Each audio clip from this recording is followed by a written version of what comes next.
This week on Business as Unusual, I invited Ethan Brown, the creative force behind the Sweaty Penguin, to talk about climate change, solutions-based journalism, and how to talk about common values across political lines for a healthier world. Stick around to learn more about these topics and what a math magician is.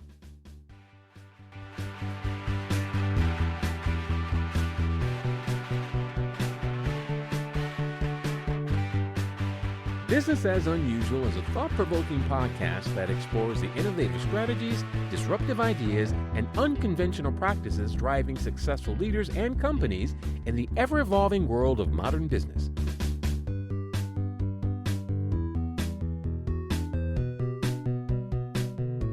Subscribe, comment, and share for weekly inspiration with our host, Aicila.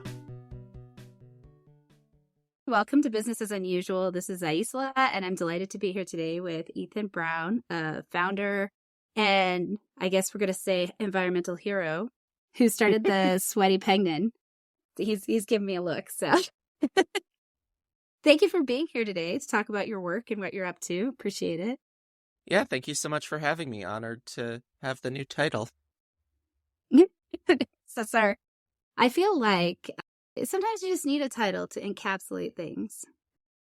How do you think about the work that you do in terms of like your role, actually? Like, I know you don't, I called you here because I thought it was fun. And I actually think people who are working to help us create better opportunities for our planet to stay our home are sort of those unsung heroes. But how would you sort of see yourself in that? Just a day-to-day person, a sweaty penguin? How would you describe that?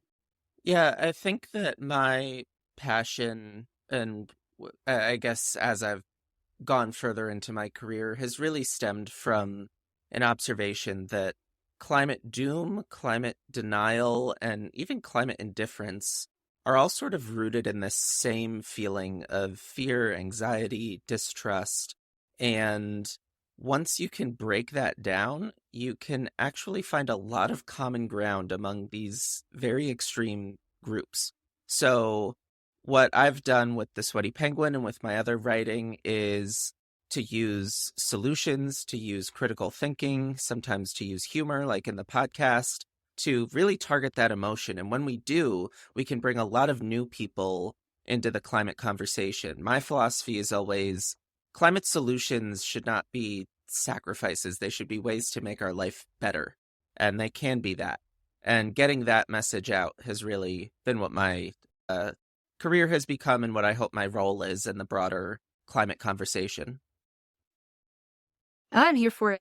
I work with a few groups. One is an Indigenous-led climate community and global efforts using hemp actually to mitigate climate change. And we do an annual event around Earth Day. And one of the really important things to us is to celebrate.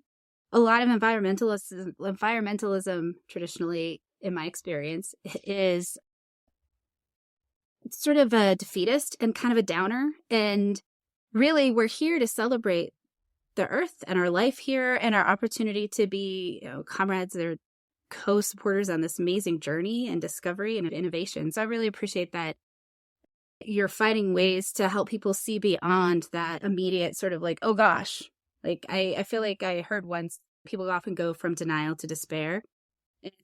There's a place in the middle where there's action and engagement, and that part feels for some reason like it does get skipped a lot. Have you seen that, or do you feel like people? It seems to be like people be responsive to your approach, but am I just being optimistic? I find people are responsive to my approach, but I do agree that that is a general sentiment out there, that it's why I do what I do to try to reach these exact people. I think that climate change itself is a very overwhelming problem. It's very serious. It's not something we can reverse with the snap of a finger. It takes decades. It does take transitioning a lot of systems that we already have in place into new systems. But at the same time, it's not only something that we can get under control, but it's something that we can get under control while saving money, improving our economy, creating jobs, improving justice, improving health, improving national security. And when you look at it from that lens, that's why I get genuinely excited about what I do and love talking about climate solutions, because I just see so much opportunity there. But since it is so complex, it definitely can be a lot for people to take in. And certainly if you get overwhelmed by the first doom and gloom headline you see, you're not going to do all the digging that I've been able to do and I'm trying to share.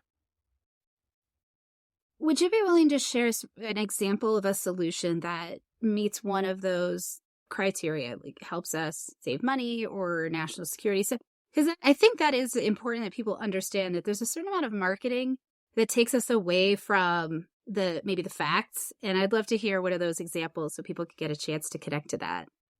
Yeah, you can go check out the Sweaty Penguin because there's a gajillion of them. But Right. I'll give one that's been on my mind recently because I've written about it a couple times. There's a law in the United States called the Jones Act, which basically regulates marine transportation in the United States. It says if you are going to have a ship go from one U.S. port to another U.S. port, it has to have been built, flagged, and crewed. Built and flagged in the United States and an American crew. And this it was passed in like 1920. It was meant to be both way to protect American shipbuilders and help national security. But what ended up happening, we have allies overseas that can build ships for significantly cheaper, to the point where it's just not economically sensible to build ships in the United States. And so it's essentially decimated the idea of marine transportation in the U.S. altogether. I think just like 2% of cargo is shipped via boat in the United States. And there's a whole bunch of ways this ends up affecting things. On the climate side, marine transportation is the most sustainable form of transportation. It has a lot less emissions than flying stuff via plane or driving it in a truck, which is what we do now. But then on the economic side, you have especially places like Alaska, Hawaii, and Puerto Rico who need ships to deliver them goods. They are hit awfully by this. Alaska is one of the lowest ranked states economically. Hawaii, the cost of living there. And Puerto Rico, for example, they could have their own agriculture industry, except they need to get fertilizer from the mainland, which they can't afford to do because of this law. So they actually end up shipping their potatoes in via Canada instead of growing it themselves. So there's all these inefficiencies, and I could go on for 20 minutes about this, but that's just one example where you can, like for people who are not as big about regulations even, you can talk about peeling something back. It helps the climate, and it helps the economy, and it helps economic justice, and just makes life better. And definitely check out his website, and that gives you a little bit of a sample of some of the different things you can learn about the solutions that exist that genuinely bring us forward. I had another podcast that I'm going to restart, and I talk a lot about the way that the middle of the world, the tension between the extremes, is actually where we're going to find more accuracy. Usually either extreme is leaving out some of the complexities of human interaction. So I really appreciate when people can kind of cut through that and also shortcut it for us, because life is kind of chaotic and overwhelming. Going a place you can go to get that information and education, which I think segues nicely into talking a little bit about how you guys are shifting some of the work that you're doing at the Sweaty Penguin. Yeah, so for the last 4 years, the Sweaty Penguin has produced a weekly podcast that was kind of our main output, where we would cover specific climate issues. We would bring in an expert from a university. We would do a late night comedy style monologue about the issue and bring in the expert interview.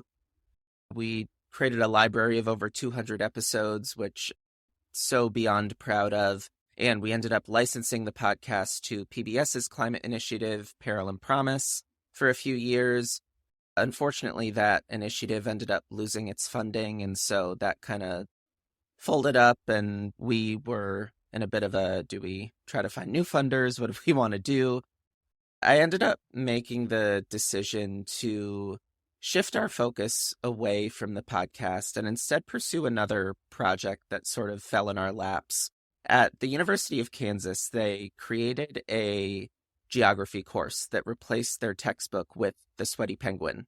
And it unveiled in 2023. And I thought that was the coolest thing to ever happen to me, to be someone's That is homework. really cool. Yeah. You're someone's homework. Yeah. So they are in their second run this year, and I'm actually going to get to go visit them in person in a month, which I'm so excited for. But we were inspired by this, and we ended up getting a grant from the Solutions Journalism Network last year to, among other things, create resources that we could share with other professors to help them integrate the Sweaty Penguin into their classrooms.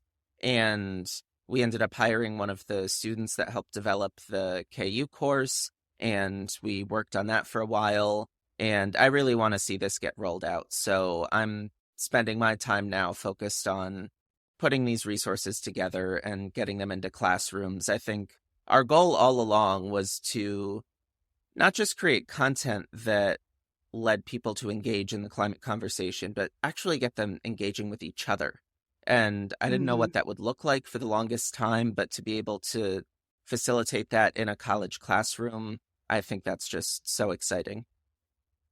That is really exciting. And I mean, I think that most big ideas evolve in this way, that, you do what you know, and then you discover and you lean into the places where you can really amplify that information and hopefully spark action, I think, is and that engagement is definitely action.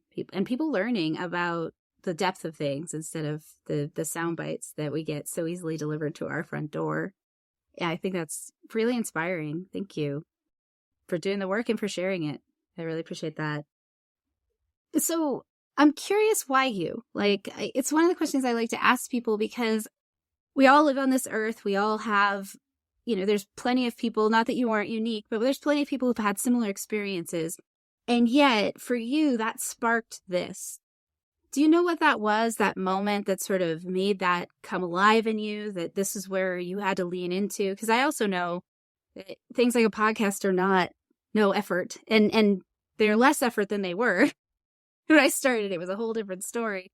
So do you know what that was? Or is there a moment or a story you can share that kind of gives that sense of spark for you?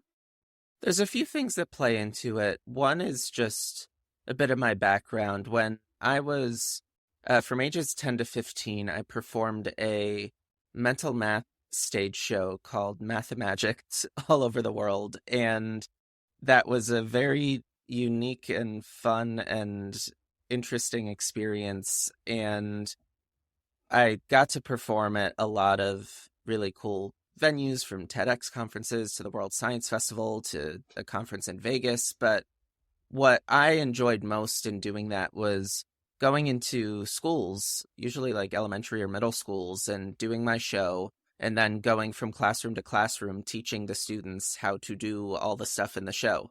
It was all just different mental math techniques that I learned and practiced, and were really something anyone can do if they were just as obsessed with math as I was at that age. So I loved doing that. And what I loved is I could take math, which was for many people the super overwhelming subject in school, and turn it into something fun and entertaining. In college, I had a different but similar experience. I was in charge of our school satire publication. And with that, we, again, were taking whatever news was happening on campus that may have been overwhelming, be it our school's fossil fuel investments or just dry chicken breast in the dining hall, but we would find a way to make it fun and entertaining. And so having had those experiences, coupled with the fact that when I first learned about climate change, I found it so scary and overwhelming and wanted nothing to do with it. I was never an outdoorsy person. And it took until college where I decided to major in film and television, and I felt like as a storyteller, I need a story to tell, and this is such an important story. And I started taking classes and saw, oh, look, there's all these solutions. There's so much nuance to this. This is actually really interesting. So taking that new knowledge and coupling it with my knack for making overwhelming things fun and entertaining, that was kind of where the Sweaty Penguin came about, and why I think I hope, the right person to do this style of communication. I mean, it seems like it. You just accidentally started a college class. I don't know there's many people that could say that, so, which is a kind of a neat thing. And do you have a hope or an expectation of other, I guess, like, I don't know how to say this exactly, like people following in your footsteps, or I don't know if that's the right word, being sparked to approach this issue from a similar perspective? Have you seen, obviously, with this college class, but have you seen people run with it in a way that you're like, oh, cool. Like, I don't know, I want to say replicating myself like a virus, but, something like that where, Yeah, I have a little bit, and it actually took a minute to shift from, oh, they're copying me, to, wait, no, this is what I wanted to Mm-hmm. But I think that, first off, solutions journalism is by no means my invention. I stumbled into it, but I have since learned a lot of the structure of it through the Solutions Journalism Network in particular. And I hope that while lots of journalists won't be using humor in their journalism, solutions is something that everybody should be striving to do. There are many studies showing that people prefer consuming news that talks about solutions. And this is not your like fluff piece on whatever website, like, oh, meet the new startup that's going to save the planet. This is really Mm. investigative journalism that's looking into, what is this solution? How is it alleged to work? Will it work? What are the limitations?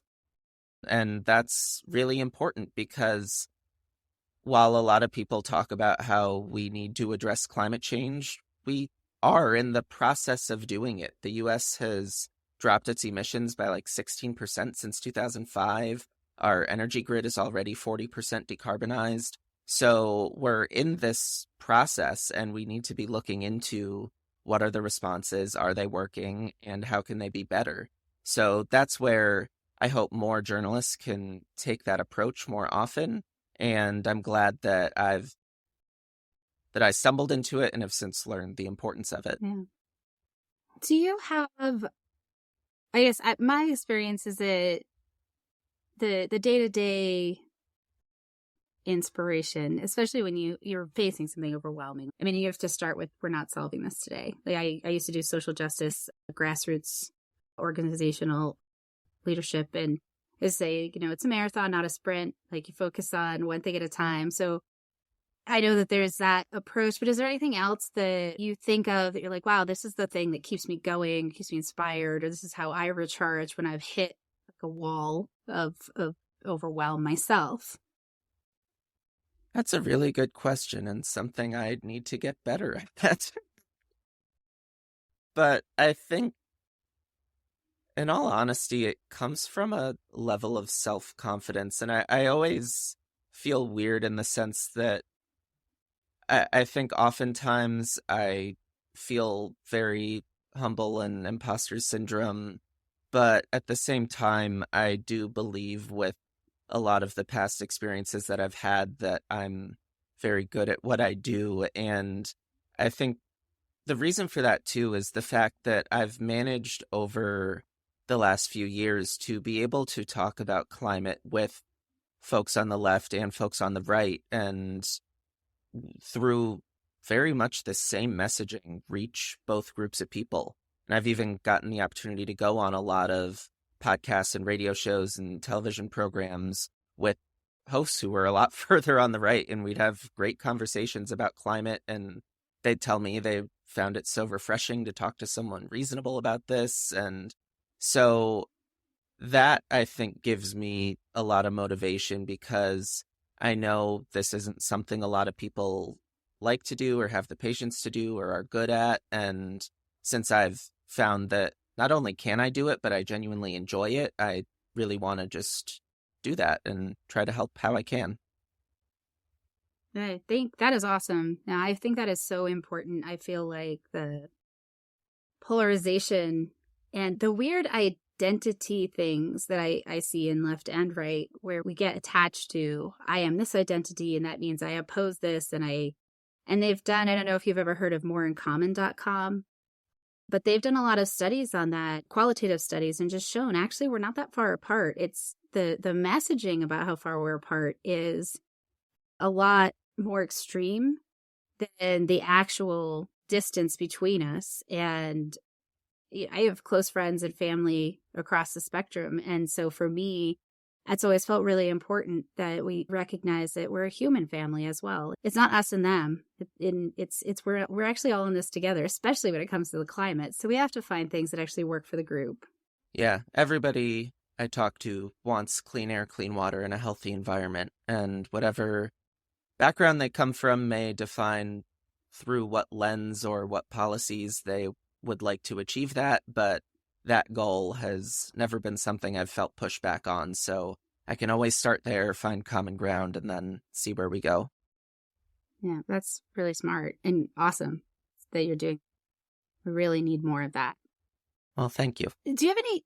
Oh, yeah, I appreciate it so much. I feel like part of what keeps me recharged is doing this, actually, because I feel like a lot of us who really are invested in community, connection, amplification, the planet, people as part of profit, we work alone and we don't really realize that we're not, that there's, or we work in small pods. And actually, while we don't have any behemoths really, which I think would be counterproductive, I find there are so many more of us that care. Once again, like you said, across the ideological spectrum, it's not a political position to care. Actually, it really is. People do genuinely want, like you said, clean air, clean water, some basic bodily autonomy. And, we pretty much all have that feeling. And yes, the lens or the solution or the policy is something we could argue about. But if we step back and connect around those values and goals, we have the possibility of really creating some powerful solutions together. So that's where I get my constant recharge when I'm like, what am I seeing again on this? No, this is what's real. There's people out there doing the work every day. Well, do you have advice that you'd use, follow, or that you offer to people that you're like, this is my guiding star, or a story that you could share that keeps you on track? How do you stay on track, I guess? I assume based on the things that I read and we're talking about, but maybe you don't get off track. I'm always course correcting. I think I long-term stay on track, but absolutely have my mental health days or weeks, or I will get super distracted by one project and neglect another project, or as we're doing right now, a complete pivot of the organization, although this, I believe, is a very good thing. So I think what keeps me on track is just going back to our mission statement, which I think even started before that as just my goal in life, to make climate change less overwhelming, less politicized, and more fun. And I believe in doing that, we can have more people engage, and the more people are in the conversation, the better the solutions will be. So anytime I'm trying to figure out what's next, what can I be doing, it's less about what job do I want and more about how can I best fulfill that mission of mine. So when I saw that this college course was being so successful, and I could see in the stars that finding new funding for the podcast would be difficult, but this was something that was really working, I was thrilled to pivot over to this. And I think that was how I ended up in journalism altogether. Like I said, I majored in film and television. I didn't major in journalism. So to have that pivot from I was doing classes, writing screenplays and sitcom pilots, and to see maybe doing journalism will be the better way to get this message across. First as a podcast, which sort of combined both, but now I'm doing a lot of regular writing. So I want to keep myself happy, but I also want to carry out that mission. And that's, I think, where even as I pivot, I somewhat stay on track. Yeah, adaptability is important, especially when you're facing, a big overwhelming issue. And I love that you studied film and television. I really feel like the stories we tell matter. And so having that background probably makes you a more skilled messenger because you understand how to communicate the story succinctly. That's an assumption I'm making, but just based on what I've listened to and read, I think that training probably behooves you in all of this. It does. I did a dual degree in the end in film and TV and environmental analysis and policy, and also minored in innovation and entrepreneurship. So kind of have used all of them in my career already. But That's I it, think, just 3? yeah, the minor really was like junior spring. I was like, wait, I only need one more course to get this minor, and I want to do this anyway. So yeah, I think that the film and TV has helped both in just having a lot of technical skills that are necessary as journalism transforms into this digital world. I mean, with creating the podcast, it was very easy for me to, not that I did the editing very often, but on the off week where an editor was sick or something, there was one week where I literally had to teach myself Adobe Audition, and I was able to because I had used Premiere and After Effects. And then I got my first internship at PBS's climate initiative. That was how I connected with them, and that I was doing a lot of editing and stuff I learned in film and television. So, and then also today I have done a couple jobs there's a company called Earth Angel that does sustainable production services on film and TV and commercial sets. So we help with the trash sorting and food donations and plastic-free hydration. And so I've been a part-time person there for almost a year, but because of the strike, I never got a job until like a few weeks ago. But I've done a few jobs there, and again, having had film and TV, I knew how to go onto a film and TV set and help out. So I definitely think it gave me some experiences that have maybe set me apart in my career, but I also often think back on what would I have learned if I were a journalism major, and how would that have shaped my career. So you never know. That's true. I love learning, so I don't think any of it's ever wasted, and it's true. I never know what the other path would have been. What, in doing this, especially, it's this, success doesn't look like, tomorrow everything's fixed. So how do you define success for yourself? You said, making things less overwhelming, and organizationally, like, is it reaching a certain number of people, or is it more that feeling of replication, or is there something else that you're like, wow, I'm going to feel like I really achieved what I wanted to, that I did actually make it less overwhelming for people because this thing happened? For me, success is very much in what I can control, because if I make it about how many people consume our content or what award we get, it's you can fail while doing all the right things.